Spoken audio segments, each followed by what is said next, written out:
Hello students, welcome to VIPM academy. मैं नेमीचंद जानी। जैसा कि आप जानते हैं कि हर संडे वीआईपीएम एकेडमी में एसएससी सीजीएल प्री का मॉक टेस्ट लगता है और आपने कई लोगों ने उसको अटेम्प्ट किया होगा, कई ने अटेम्प्ट नहीं किया होगा। आज हम उसका सॉल्यूशन करेंगे। जो जिन्होंने अटेम्प्ट कर लिया उसको वो तो देखेंगे कि उन्होंने क्या क्या गलती करी है, उसमें कौन कौन से क्वेश्चन उनसे नहीं बन रहे थे, और अगर उन्होंने क्वेश्चन बन भी रहे थे तो उनकी क्या अप्रोच थी और उनकी और एक्चुअल एग्जाम अप्रोच क्या हो सकती है। और जिन्होंने उसको अटेम्प्ट नहीं किया वो ये देखेंगे कि उनको उनमें क्या क्या क्वेश्चंस थे, और अगर वो उन पेपर को देखना चाहते हैं कि क्या पेपर था, और भी जो वीआईपीएम एकेडमी में संडे को जो पेपर लगते हैं आप उन पेपर को देखना चाहते हो तो वीआईपीएम एकेडमी के टेलीग्राम चैनल से उनको डाउनलोड कर सकते हो, उनको देख सकते हो।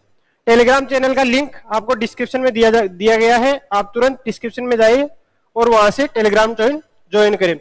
और आपको टेलीग्राम पे सिर्फ पेपर नहीं, इसके अलावा और भी कई सारी इंफॉर्मेशंस, इंग्लिश की, जीके और रीजनिंग से रिलेटेड क्वेश्चंस और उनसे रिलेटेड कोई भी चीज होती है वो आपको प्रोवाइड करा दी जाती है।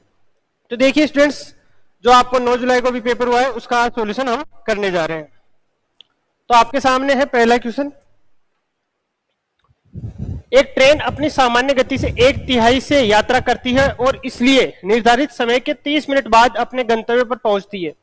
अपनी वापसी की यात्रा पर ट्रेन ने शुरू में 5 मिनट के लिए अपनी सामान्य गति से यात्रा की, लेकिन फिर 4 मिनट के लिए रुक गई। निर्धारित समय पर गंतव्य तक पहुंचने के लिए ट्रेन को अब तक अपनी सामान्य गति से जिस प्रतिशत से वृद्धि करनी चाहिए वह के निकटतम है।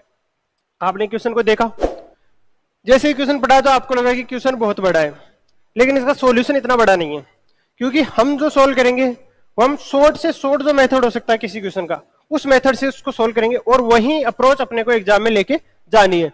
और किसी भी पेपर के सॉल्यूशन का मतलब भी यही होता है कि उसको शॉर्ट से शॉर्ट अप्रोच जो एग्जाम में अपन उसको यूज कर सके उससे उसको सॉल्व करना। देखो, जो एक ट्रेन अपनी सामान्य गति के 1/3 से यात्रा करती है। गति का मतलब स्पीड, उसकी नॉर्मल स्पीड जो भी है, ये इसकी सामान्य स्पीड और ये है प्रेजेंट स्पीड। नॉर्मल स्पीड के 1/3 से, तो आप ये मान लो कि 3 है इसकी नॉर्मल स्पीड, या 3 अक्स मान लो आप, ठीक है। तो इसका 1/3 क्या होगा? एक, ये इसकी प्रेजेंट स्पीड होगी, ठीक है। अब आप ये बताओ, आपको जब स्पीड गिवन है, स्पीड का रेशियो गिवन है और आपको सेम डिस्टेंस ट्रेवल करनी है, आपकी जो डिस्टेंस सेम है, तो आपके लिए जो डिस्टेंस का रेशियो है वो टाइम के रेशियो का उल्टा होता है, और टाइम का रेशियो स्पीड के रेशियो का उल्टा होता है। तो इस डिस्टेंस को ट्रेवल करने में उसको क्या टाइम लगेगा? तो टाइम का रेशियो आप पता कर सकते हैं। या अक्स 3 अक्स है तो टाइम लगेगा अक्स और 3 अक्स, इसका रेशियो पता करोगे तो 1 और 3, ये टाइम का रेशियो आएगा। यानी जब ज्यादा तेज चलेगी तो उसको टाइम कम लगेगा, और धीरे चलेगी, जैसे अभी धीरे चल रही है अपनी 1/3 स्पीड से चल रही है, तो टाइम उसको ज्यादा लगेगा। अब कह रहे कि अगर ऐसा होता है तो 30 मिनट के बाद अपनी गंतव्य पर पहुंचती है। अब इसमें क्या होता है, टाइम में 30 मिनट का डिफरेंस आ जाता है। पहले जिस भी टाइम से पहुंच रही थी उससे अब 30 मिनट उसको ज्यादा लगेगा।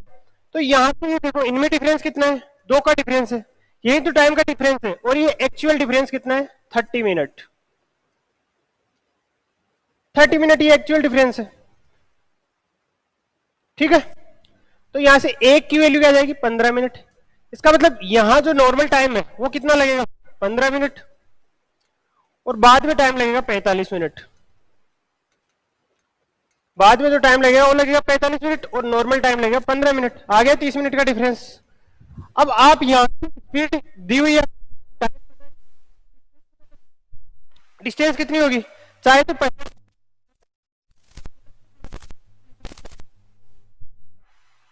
आपके जो 45 डिस्टेंस है या 45,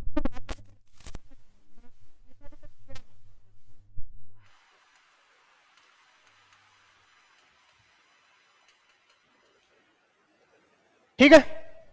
45 आ गए आपके डिस्टेंस। अब क्या बोल रहे हैं? अब जब ट्रेन ने शुरू में 5 मिनट के लिए अपनी यात्रा गति से की, लेकिन फिर 4 मिनट के लिए रुक गई। अब जब उसने वापस आया तो शुरू के 5 मिनट तो उसने क्या किया? अपनी जो स्पीड मेंटेन है, जो नॉर्मल मेंटेन है, उसी से आया। उसके बाद निर्धारित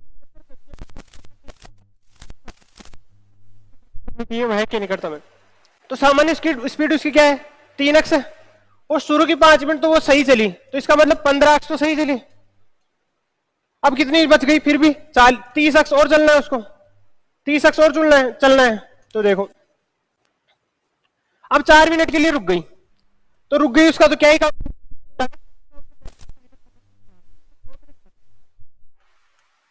ठीक है।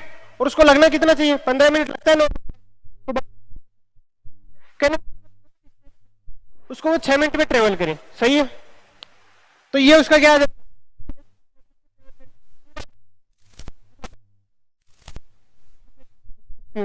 कितनी बड़ी 2x बढ़ी कितने पे 3x पे, गुणा 100, यह आ जाएगा 66.67%, यानी लगभग कितना हो जाएगा 67%।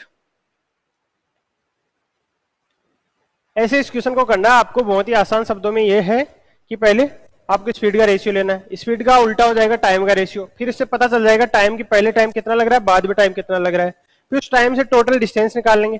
टोटल डिस्टेंस निकालने के बाद क्या करेंगे, वो वापस आने का देखेंगे 5 मिनट नॉर्मल स्पीड से चली, तो जितनी स्पीड से वो थी उसकी 3 की स्पीड से चल रही, तो 15 उसने चल ली। उसके बाद 4 मिनट आराम ही कर लिया, रुक गई, कुछ नहीं किया, तो 4 मिनट काउंट हो जाएगी, लेकिन जाना तो 15 मिनट में। अब स्पीड इंक्रीज करनी पड़ेगी, वो 4 मिनट रुक गई उसकी भरपाई करने के लिए, तो 6 मिनट में जाना पड़ेगा। और 30x आपकी जो है डिस्टेंस है, तो 30x बटा 6 5x आपकी स्पीड आएगी। पहले 3x या 5x हो गई, बढ़ गई कितनी 2, कितने पे 3 पे, 2 बटा 3, ये इंक्रीमेंट है। परसेंटेज में निकालना 100 से मल्टीप्लाई कर दो, ठीक है। बढ़े नेक्स्ट क्वेश्चन की तरफ, देखो अब नेक्स्ट क्वेश्चन,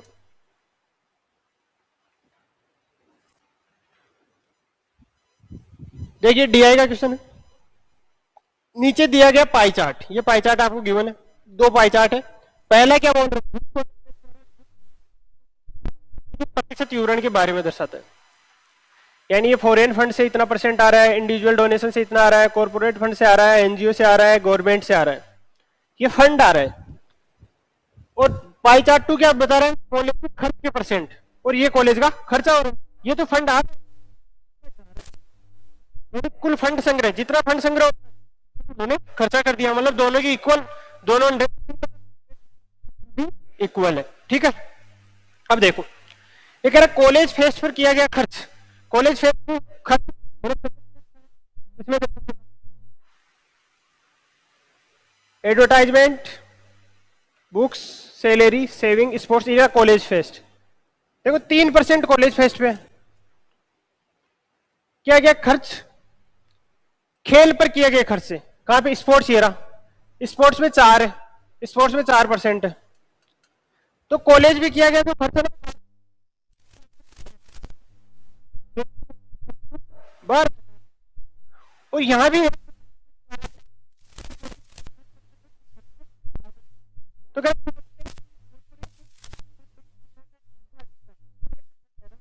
फंडों की तुलना में कितना अधिक था, कॉर्पोरेट फंड जो है 25% है, और विदेशी फंड फॉरेन जो है 20% है, ये कितना अधिक है इससे 15% अधिक है। कहने मतलब 1% की वैल्यू आपको गिवन है, 15% की वैल्यू आपको पता करनी है। तो 1% की कितनी है 12,000, 15 को 12 से गुणा करोगे 1,80,000 आ जाएगा। 1,80,000 का क्या मतलब होगा 1.8 लाख, ठीक है। बढ़े नेक्स्ट क्वेश्चन की तरफ, नॉर्मल क्वेश्चन था, परसेंटेज पे बेस्ड क्वेश्चन था। अगर कॉलेज ने 30,000 रुपए बचाए तो एनजीओ और सरकार से संयुक्त रूप से कितना फंड मिला, बचाए कितने, ये रही सेविंग, 6% की वैल्यू 30,000 दे रखी है आपको, यही तो बचाए कॉलेज ने, तो 1% की वैल्यू आ गई 5,000, 30,000 बटे 6। अब बोल रहा है कि एनजीओ और सरकार से, एनजीओ 18% और गवर्नमेंट 16%, 18 और 16 34%, ये टोटल, एक की वैल्यू 5,000 है, गुणा कर दो, 3 जीरो तो लगा दो, 5 चौके 20, 2 5 15 और 2 17, क्या आ जाएगा 170,000, 5 चौके 20 को जीरो, 5 15 और 2 17, यहां भी तो जीरो ही है, तो 1,70,000, ठीक है। दोनों क्वेश्चन आसान थे। देखो अब नेक्स्ट, 14 सेंटीमीटर भुजा वाले एक घनाकार ढांचे के ऊपर 7 सेंटीमीटर त्रिज्या वाला एक अर्धगोला रखा हुआ है, इस प्रकार बनी घनाकृति का पृष्ठीय क्षेत्रफल ज्ञात करना है। एक घन है, 14 सेंटीमीटर उसकी साइड है। घन की जानते हो कि जो भुजाएं हैं वो सभी भुजाएं इक्वल होती है, उसमें 6 फलक होते हैं, और उसके ऊपर क्या रखा हुआ है, एक अर्धगोला रखा हुआ है। कैसे रखा हुआ है देखो, इसको समझने का प्रयास करते हैं कि कैसे इस यहाँ पे रखा हुआ है।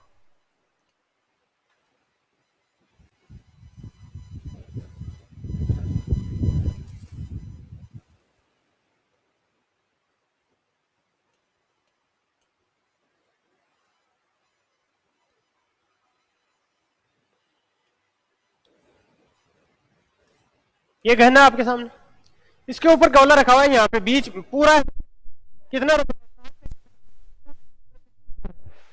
और ये 7 सेंटीमीटर त्रिज्या वाला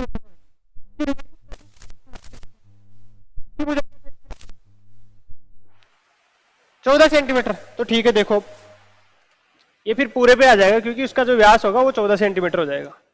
ठीक है, अब इसको कैसे पता करोगे आप,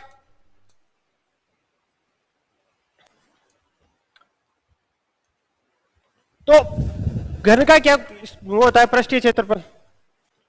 घन का पृष्ठीय क्षेत्रफल 6 फलक होते हैं, एक का स्क्वायर होता है, 6 का 6 स्क्वायर हो गया। ठीक है, इसमें ऐड करो जो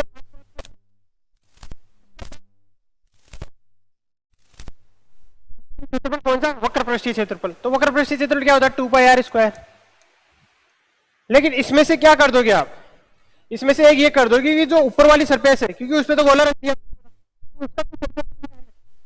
उसका नीचे वो परत रखी हुई है, जैसे ये रखा है, तो इस पे जो जहां पे अर्धगोला,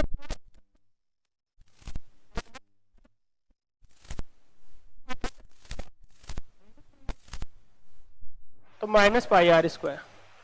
तो क्या वैल्यू आ जाएगी, 6 square plus pi r square. 6 गुणा 14 का स्क्वायर प्लस 22/7, 7 गुणा 7, यह आ गया 154, और इसको गुणा कर लो 196, 196 को 6 से गुणा करो 36, 54 3 57, 7 5 6 5 11, इन दोनों को ऐड करो 1330, इसका आंसर आ गया। कहने का मतलब जो अर्धगोला आप रख रहे हैं उसके ऊपर ही ऊपर जो ऊपर वाला फेस है घन का वो ढक जाएगा, तो उसका पृष्ठीय क्षेत्रफल अपने को माइनस करना है पूरे में से। ठीक है, next question.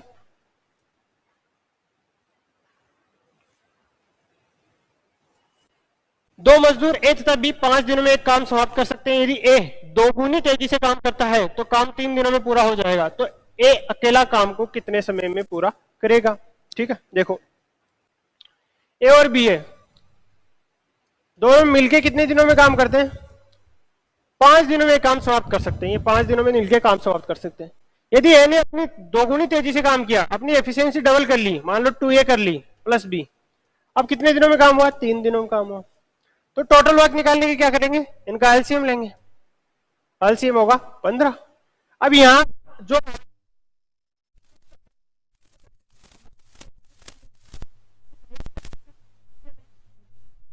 2a plus B की एफिशिएंसी कितनी आ जाएगी, 5।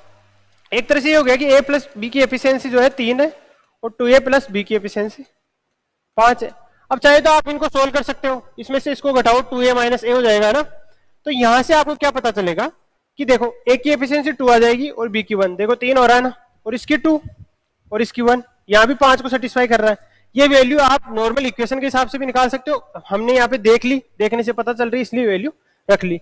तो a की एफिशिएंसी 2 है, टोटल वर्क 15 है, तो a अकेला 15 टोटल वर्क है, ए की एफिशिएंसी 2 है, तो कितने दिनों में कर देगा, 7.5 दिनों में अकेला कार्य को कर देगा। भाई आप इनको चाहे तो ऐसे निकाल सकते हो, इसमें से इसको माइनस करोगे तो 2a में से a, b में से b माइनस हो जाएगा 0, 5 में से 3 माइनस होगा तो 2, यहां से a की वैल्यू 2 आ जाएगी, a की वैल्यू यहां रख दोगे तो b की वैल्यू 1 आ जाएगी। ये निकाल भी सकते हो, लेकिन अगर आपको दिख रहा है साहब की ये वैल्यूज है तो आप देख के भी रख सकते हो।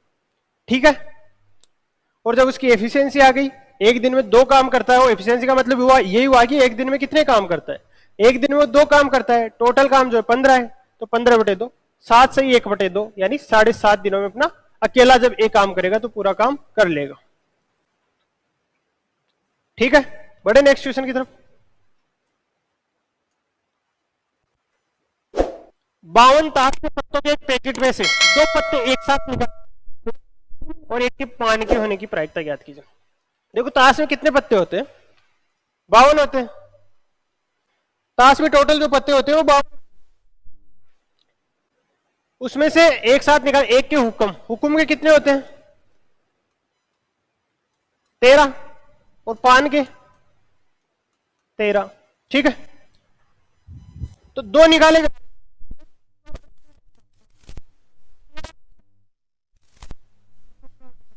एक पान के 13 में से एक निकालोगे पान का होने के लिए, और टोटल कितने निकाल रहे हैं? 52 में से 2 निकाल रहे हैं। बस इसको सोल्व कर लो।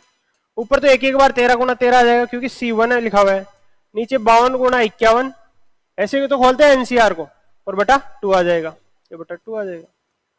ठीक है, अब यहां जो कट रहा है उसको काट दो। 13 बटे 51 दूनी 102, 13 बटे 102 इसका आंसर आ जाएगा। क्लियर है ये चीज सबके? देखो नेक्स्ट,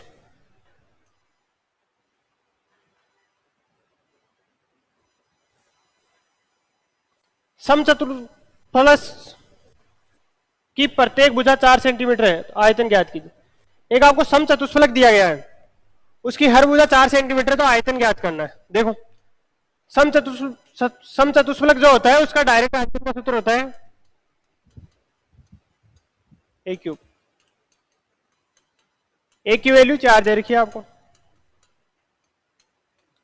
क्या आ जाएगा? 4 चौक 16 रूट 2 बटे 3, आंसर हो जाएगा 16 रूट 2 बटे 3। टेट्राहेड्रॉन दे रखा आपको, उसका वॉल्यूम जो होता है उसका एरिया होता है √2/12 है, ए क्यूब। देखो नेक्स्ट, उसका वॉल्यूम का जो फॉर्मूला है वो होता है ये √2/12 है, ए क्यूब।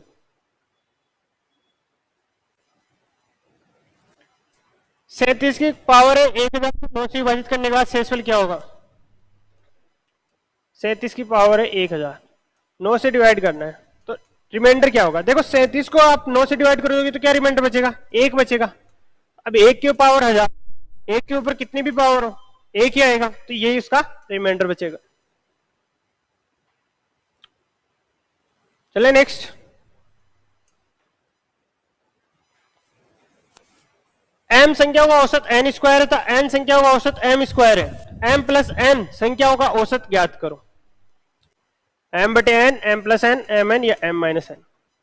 देखो m संख्याओं का औसत तो n स्क्वायर है, तो उनका सम क्या हो जाएगा? ये एवरेज है, तो सम क्या होगा? संख्याओं को उनके औसत से गुणा कर दो, mn स्क्वायर, और n का है ना उनका m स्क्वायर है, इनका सम क्या होगा? n m स्क्वायर, और m प्लस n संख्या निकालना है तो दोनों का सम m n square plus n m square, और नंबर ऑफ कितने हैं total? m plus n, m n ऊपर से कॉमन आ जाएगा, m प्लस n आ जाएगा, और नीचे से m प्लस n आ जाएगा, यहां से ये कट जाएगा और बच जाएगा m n। m plus n संख्याओं का औसत जो होगा वो m n हो जाएगा। ठीक है, देखो अब नेक्स्ट,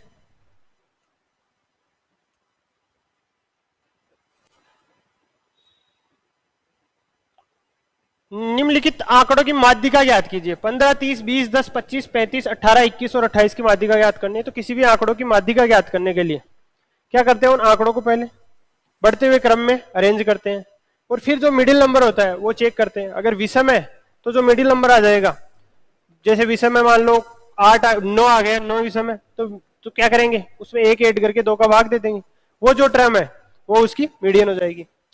1 2 3 4 5 6 7 8 9, 9 है यहाँ पे, 9 इसका मतलब 9 प्लस 1 बटा 2, मतलब पांचवी जो इनकी पद होगा वही इनकी माध्यिका होगी। अरेंज करो पहले तो इनको, सबसे छोटा कौन सा है? सबसे छोटा है 10 इनमें, उसके बाद 10 गया, उसके बाद क्या है? 15, 10 के बाद 15 है, 15 के बाद 18 है, 18 के बाद 20 है, 20 के बाद 21 है। वैसे तो आप आगे करने की जरूरत नहीं है, आप देख सकते हो पांचवी टर्म है, पांचवी टर्म 21 है, तो ये माध्यिका हो गई। चाहे तो आप लिख सकते हो आगे जो भी बचा है इनको, पर लिखने की आवश्यकता नहीं, क्योंकि आपने अगर सही अरेंज किया है तो जो पांचवें नंबर पे जो पद आएगा वही इनकी माध्यिका हो। आपके सामने नेक्स्ट क्वेश्चन है 62।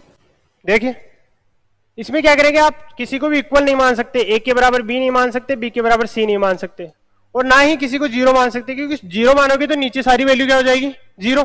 तो यहां क्या करता हूं मैं, ए को 3 मान लेता हूं, बी को 2 और सी को 1। ठीक है, अब देखो 1 बटा बी सी क्या होगा 2, और 1 बटा ए माइनस बी, ए में से भी घटाओ 1, और ए माइनस सी, ए में से सी घटाओगे तो क्या बचेगा 2, प्लस 1 बटा सी ए, सी और ए का गुणा 3, बी माइनस सी 1, बी माइनस ए, बी में से ए माइनस करना है तो -1, प्लस 1 बटा ए बी क्या होगा 6, सी माइनस ए, सी में से 1 ए माइनस करोगे तो माइनस का 2, और सी माइनस बी यह होगा -1। ठीक है, यह क्या जाएगा 1 बटा 4, यहां माइनस का आएगा -1 बटा 3, और यहां आ जाएगा प्लस का 1 बटा 12। एलसीएम लिया 12, 4 × 12 -4 प्लस 1, तो ऊपर क्या बच गया 0, तो इसकी पूरे की वैल्यू क्या आ जाएगी 0। ठीक है,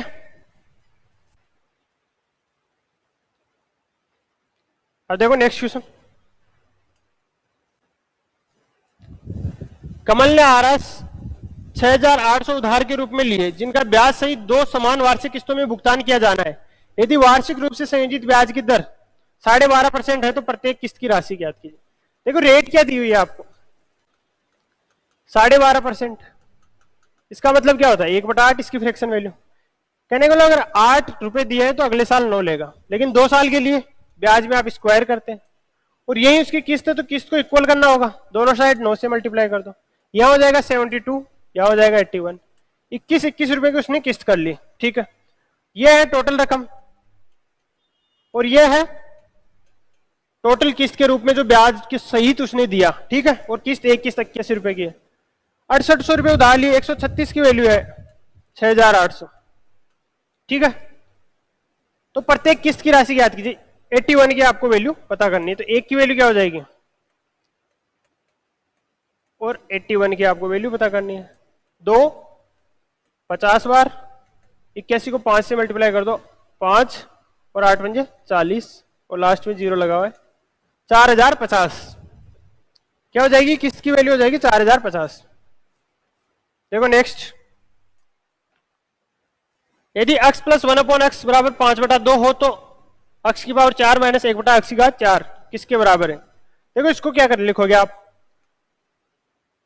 a माइनस बी को क्या लिख दोगे, a square plus b square और a square minus b square, और फिर x square minus 1/x square को फिर लिख दोगे x माइनस 1/x और x प्लस 1/x। ठीक है, अब आपके पास ये वैल्यू पता होनी चाहिए, सिर्फ आपके पास है ये, तो x प्लस 1/x आपके पास जब है 5/2, इसे आप x square plus 1/x square निकालना चाहे तो a स्क्वायर माइनस 2 मतलब 5/2 का होल स्क्वायर माइनस 2, 25/4 माइनस 2, यानी 25 माइनस 8, 25 में से 8 गए तो 17/4।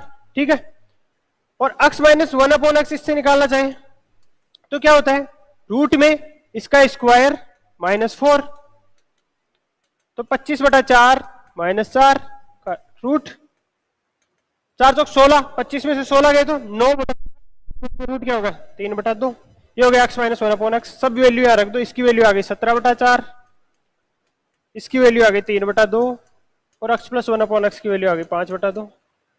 अब जो कट रहा है उसको काट लो, नहीं कट रहा तो रहने दो, 4 दूनी 8, 8 दूनी 16, नीचे तो 16 आ रहा है, और ऊपर 51, 51 को 5 से मल्टीप्लाई कर दो, 5 और 225, तो 255/16 इसका आंसर हो जाएगा, 255/16 इसका आंसर हो जाएगा।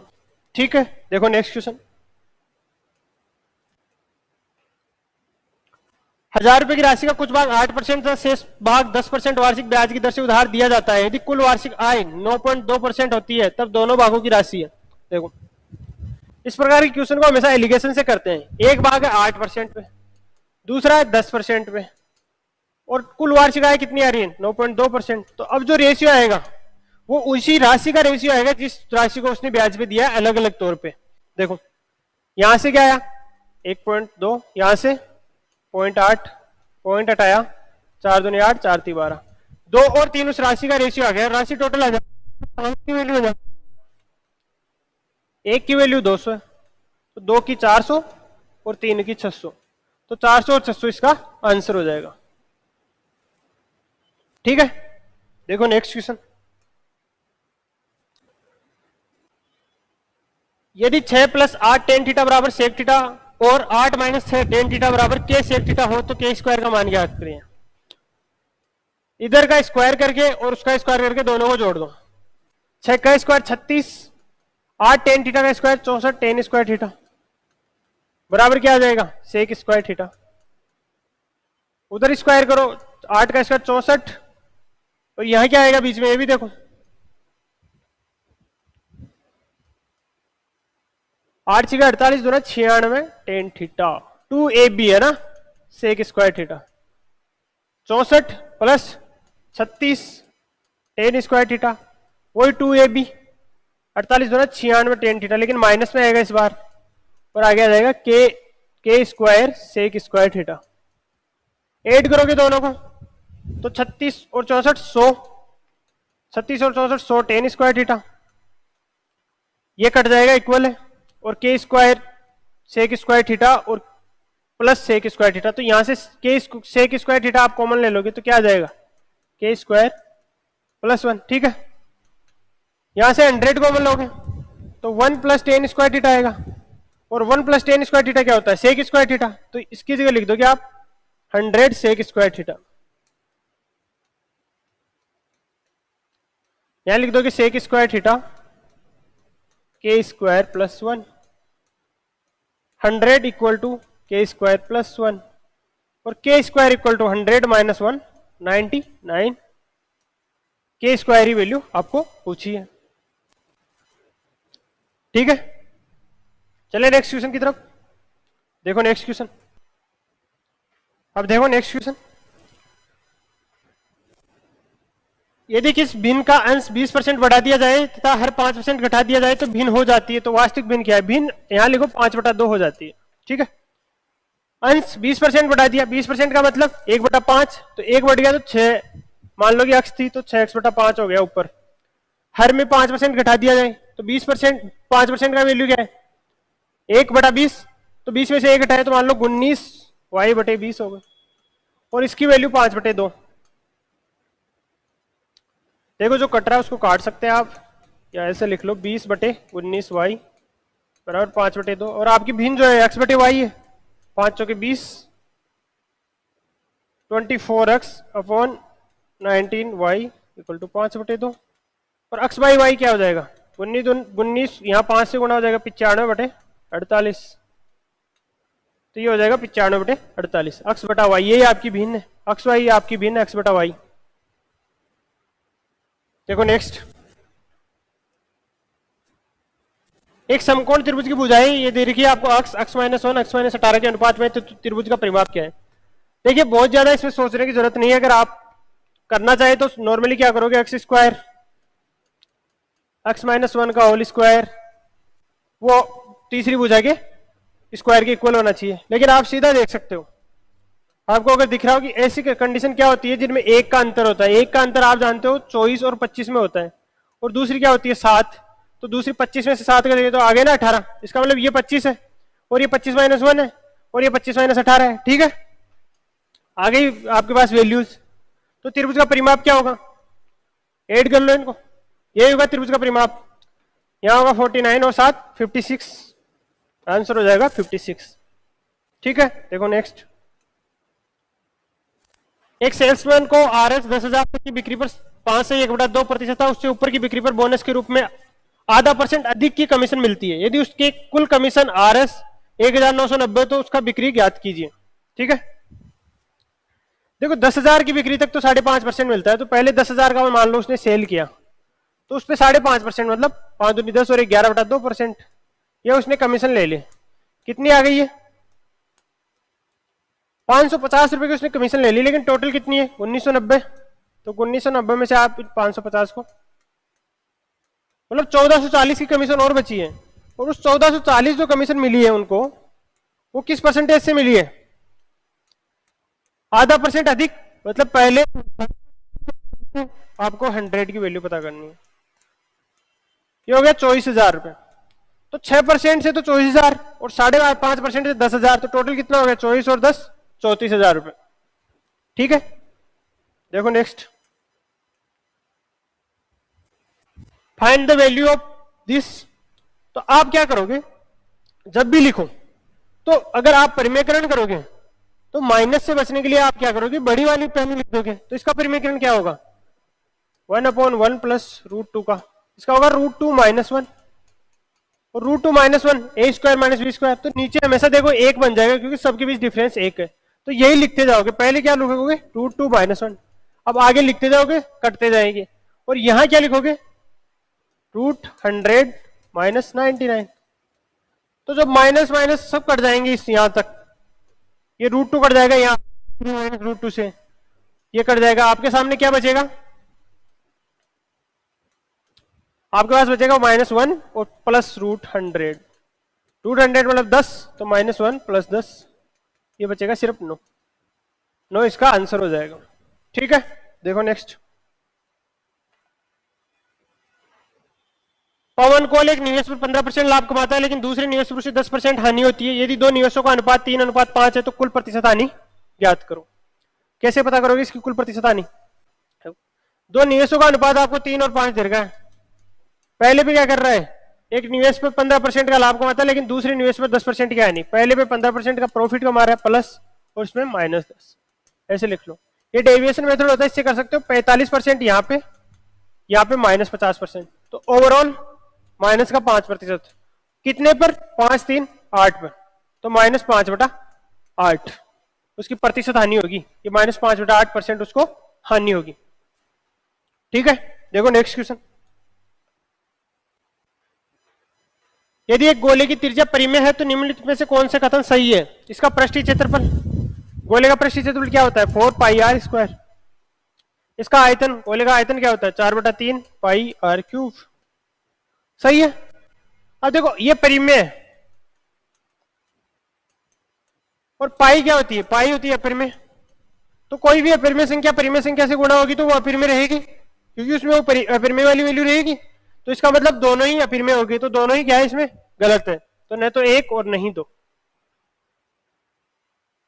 देखो अब नेक्स्ट, दिए गए आरेख में छायांकित क्षेत्र का क्षेत्रफल लगभग कितना है? छायांकित कौन सा है ये?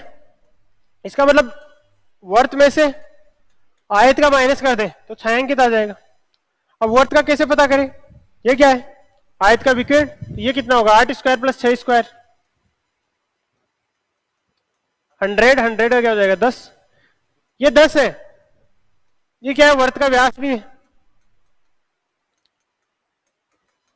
रेडियस कितनी हो जाएगी? 10/2, 5। तो वर्त का क्षेत्रफल क्या आएगा? πr² 22/7 और 5 का स्क्वायर 25 माइनस आयत का क्षेत्रफल क्या होगा? लंबाई गुणा चौड़ाई, 8 से 48। इसको सोल्व कर लो।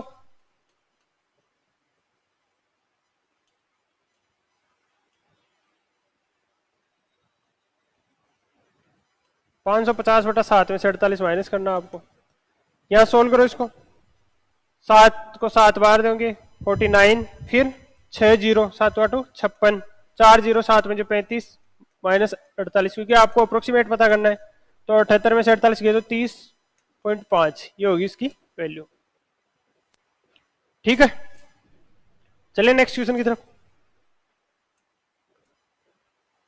एक त्रिभुज एबीसी है जिसमें सी पर समकोण है। ठीक है, मान लीजिए एसी पर कोई बिंदु पी है और बीसी पर कोई बिंदु क्यू है। निम्नलिखित कथनों में से कौन से सही है? AQ² प्लस BP² बराबर AB² प्लस PQ², और दूसरा AP बराबर 2PQ। देखो एक त्रिभुज है ABC,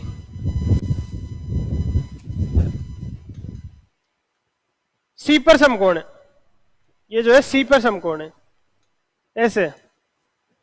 AC पर कोई बिंदु है P, यहां पे P बिंदु है। BC पर कोई बिंदु है Q, यहां पे Q है। निम्नलिखित में से कौन सा कथन सही है? AQ², ये रहा AQ, पहले AQ बनानी पड़ेगी, यहां भी बना सकते हो आप, और BP², फिर BP बनानी पड़ेगी आपको। ये बोल रहे AB² प्लस PQ²। देखो अब आप अलग अलग ट्राइंगल में लोगे, ए क्यू स्क्वायर बोल रहे हैं। देखो ये क्या है, ए क्यू स्क्वायर। ए क्यू स्क्वायर क्या होती है, ए क्यू स्क्वायर क्या होती है, ये होगी इसका स्क्वायर प्लस इसका square, PC square plus C Q square, सही है। बीपी स्क्वायर क्या होगी, बीपी स्क्वायर, पीसी स्क्वायर जो ये ए क्यू स्क्वायर होगी AC square plus C Q square, ये होगी PC square plus BC square. अब क्या ये इसके बराबर स्क्वायर प्लस बीसी स्क्वायर, और पी क्यू स्क्वायर क्या होगा, पी क्यू स्क्वायर ये PC square plus C Q square, PC square plus C Q square. देखो ये और ये वैल्यू इक्वली तो है, दोनों साइड इक्वल चीजें तो लिखी हुई, इसका मतलब ये तो सही है। और ए बी बराबर 2 पी क्यू, ए बी जो है वो 2 पी क्यू, क्या है?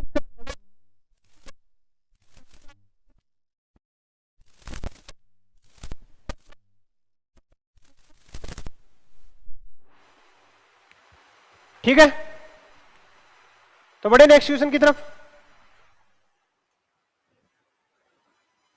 75, यदि a बटा बी बराबर 1/3, बी बटा सी बराबर 2, सी बटा डी बराबर 1/2, डी बटा ई बराबर 3 एंड ई बटा एफ बराबर 1/4, then find the value of A B C बटा डी ई एफ। 1/4, 3/4, 3/8 और 27/4। अब क्या करोगे आप, पहले इनका रेशियो निकालोगे, इन तीनों को गुणा करो, क्या आएगा, a बटा बी गुणा बी बटा सी गुणा सी बटा डी, यहां हो जाएगा 1/3, 2 और 1/2, यहां से बी से बी कट जाएगा, सी से सी कट जाएगा, क्या आएगा 1/d, और ये आ जाएगा 1/3। ऐसे इन लास्ट के 3 को करो तो देखो क्या क्या कटेगा, सी सी डी डी कट जाएगा, बी बटा ई आ जाएगा आपके, और बी बटा ई क्या आएगा 2 गुणा, ठीक है। अब करो इन लास्ट, सी बटा डी गुणा डी बटा ई गुणा ई बटा एफ, इनको करोगे तो क्या आएगा, सी बटा डी क्या है 1/2, डी बटा ई 3 और ई बटा एफ 1/4, यह आ गया 3/8, और यहां से क्या डी से डी, यहां से क्या आएगा सी बटा ई, सी बटा ई आ गया आपके, सी बटा एफ, ये एफ है यहाँ पे, सी बटा एफ आ गया आपके 3/8।